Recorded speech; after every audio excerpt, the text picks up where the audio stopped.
Hello viewers, welcome back to Mithu's lifestyle. இன்றைக்கி முருங்கைக்காயோட ஃப்ளஷை வச்சு ஒரு சூப்பரான டிஷ் தான் உங்களுக்கு செஞ்சு காட்ட போகிறேன். வாங்க எப்படி செய்கிறதுன்னு பார்க்கலாம்.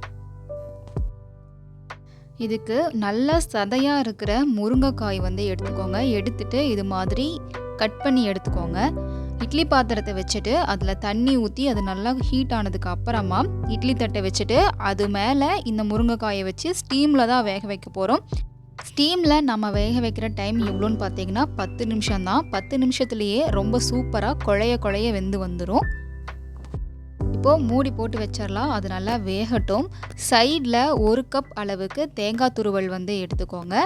இது கூட ஒரு 1/4 டீஸ்பூன் அளவுக்கு சோம்பு, காரத்துக்கு ஒரு 2-3 மிளகாய் வத்தல் எடுத்துக்கோங்க. தண்ணி சேர்த்தாம கொரகரப்பாக இது மாதிரி அரைச்சி எடுத்துக்கோங்க.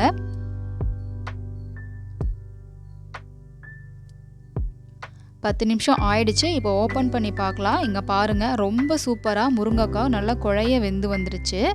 ஸ்பூனில் இது மாதிரி அப்போ செக் பண்ணி பாருங்கள். இப்போது இதை எடுத்துகிட்டு ஃபேன் காற்றுல ஒரு 5 நிமிஷம் நல்லா ஆற வச்சு எடுத்துகிட்டு இதில் இருக்கிற ஃப்ளஷ்ஷு மட்டும்தான் நமக்கு தேவை. இப்போது ஆறுனதுக்கு அப்புறமா இந்த முருங்கைக்காயில் இருக்கிற சதையை நம்ம தனியாக எடுத்துக்கலாம். ஸ்பூன் வச்சுட்டு உங்களால் எந்த அளவுக்கு அதனோட சதையை எடுக்க முடியுமோ அந்த அளவுக்கு எடுத்துக்கோங்க.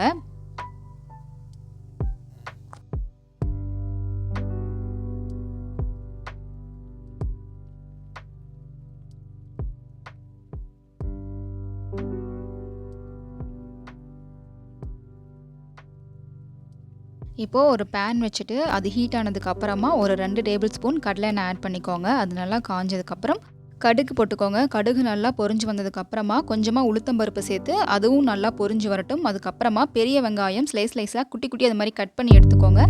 இதுவும் சேர்த்துட்டு இது நல்லா கண்ணாடி பதத்துக்கு வதங்கி வரட்டும். இப்போ இது கூட கொஞ்சம் மஞ்சள் தூளும் உப்பும் சேர்த்துட்டு நல்லா வதக்கி விட்டுக்கோங்க.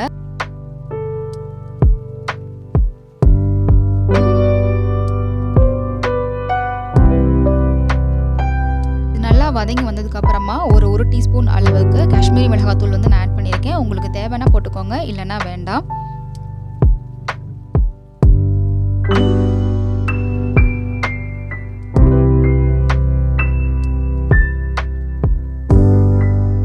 இப்போ இது கூட நம்ம அரைச்சி வச்சிருக்கிற தேங்காய் துருவல் சேர்த்திக்கலாம். சேர்த்துட்டு ஒரு 4 நிமிஷம் அடுப்பு லோ ஃப்ளேமில் வச்சுட்டு இதை நல்லா மூடி வச்சுக்கோங்க.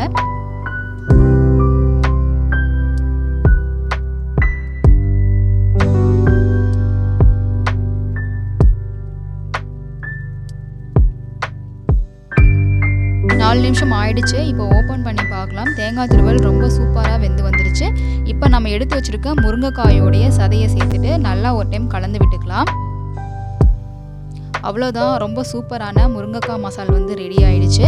ஃபைனலாக இது கூட கொஞ்சமாக கொரியண்டர் லீஃப் போட்டு நல்லா கலந்து விட்டுட்டு சூடாக இறக்கி சுட சர்வ் பண்ணுங்கள். தயிர் சாதம், ரசம் சாதம் கூட வச்சு சர்வ் பண்ணும்போது ரொம்ப சூப்பரான காம்போவாக இருக்கும்.